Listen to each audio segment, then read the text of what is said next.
Olá! Hoje a gente vai mergulhar num texto bíblico que realmente chama a atenção, né? O Salmo 88. Ah, sim. Ele é famoso por ser um dos mais sombrios, eu diria. Um lamento que parece não ter fim, não ter aquela luzinha. Exato. Vamos dar uma olhada nessa expressão tão crua de sofrimento que ele traz. Olha, logo de cara, a intensidade é palpável. O salmista começa clamando, né? Senhor, Deus que me salva, dia e noite clamo diante de ti. Uhum. Inclina o teu ouvido ao meu clamor. Já dá para sentir a urgência, sabe? Aquela busca quase desesperada por uma resposta divina. E a descrição que ele faz do próprio estado é avassaladora. A alma está cheia de problemas, a vida perto da sepultura. É pesado. Muito. Ele se sente como se já estivesse entre os mortos, sabe? Esquecido, cortado do teu cuidado. É uma imagem assim, de isolamento extremo.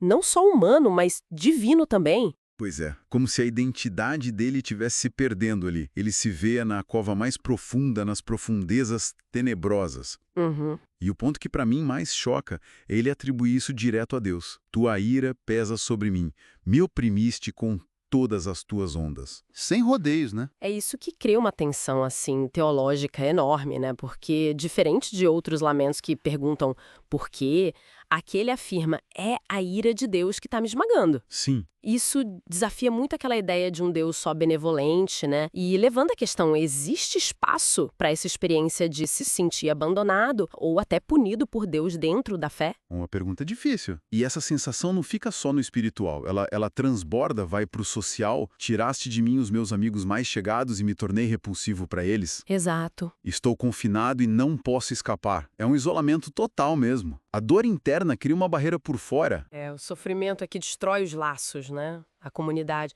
E essa sensação de ser repulsivo, isso sugere uma vergonha muito profunda. Talvez ligada àquela ideia antiga de que sofrimento extremo era sinal de pecado, de desfavor divino. Faz sentido. Isso só aumenta a angústia, né? Porque nem Deus nem os amigos parecem oferecer consolo. É um beco sem saída. Mas mesmo nesse abismo todo, a oração continua ali. Chamo a ti, Senhor, cada dia estenda as minhas mãos para ti. Só que, Só que essa persistência vem com perguntas muito duras, né?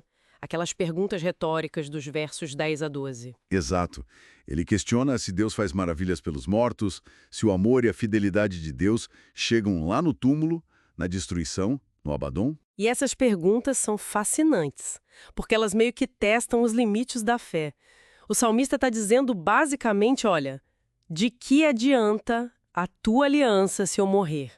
Tua reputação depende de quem está vivo para contar. É uma forma de argumentar com Deus, né? Usando a própria lógica da relação deles. Exatamente. É uma fé que não aceita calada, que protesta, que argumenta, não é passiva diante do silêncio. E a busca continua, quase que mecanicamente.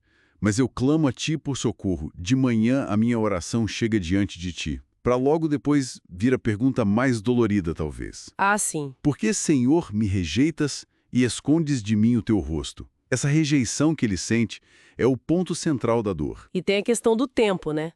Ele diz, desde a minha juventude, quer dizer, não é uma crise de agora. Verdade. É uma vida inteira marcada por isso, pelos terrores de Deus que o deixam em desespero.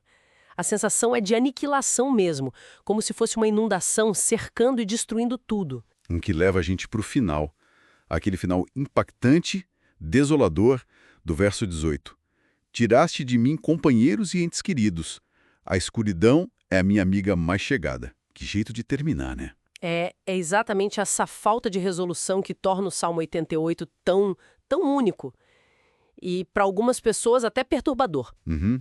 Enquanto a maioria dos lamentos na Bíblia termina com uma nota de confiança ou um louvor, esse aqui, ele fica na escuridão. Literalmente. A última palavra no hebraico é escuridão. Impressionante. Ele acaba validando a experiência de quem reza e não sente alívio, né? Pelo menos não um alívio imediato. É impressionante mesmo. Encontrar um texto assim, sabe? Tão honesto sobre a dor mais profunda, a dúvida que beira o desespero, dentro das escrituras sagradas. Mostra uma face da experiência humana e espiritual que talvez a gente não veja com tanta frequência. Com certeza. Dá voz para aqueles momentos em que a luz simplesmente parece não existir. E isso deixa a gente com uma reflexão importante, né? Qual será o valor de preservar um lamento que termina assim, sem consolo aparente, num livro de fé? Boa pergunta. O que essa honestidade tão brutal sobre o sofrimento, sobre sentir-se abandonado por Deus, o que isso nos ensina sobre a fé, sobre a nossa relação com o sagrado? Talvez a fé não seja só ter respostas prontas, né? Mas também ter a coragem de fazer as perguntas mais difíceis, mesmo quando está na escuridão.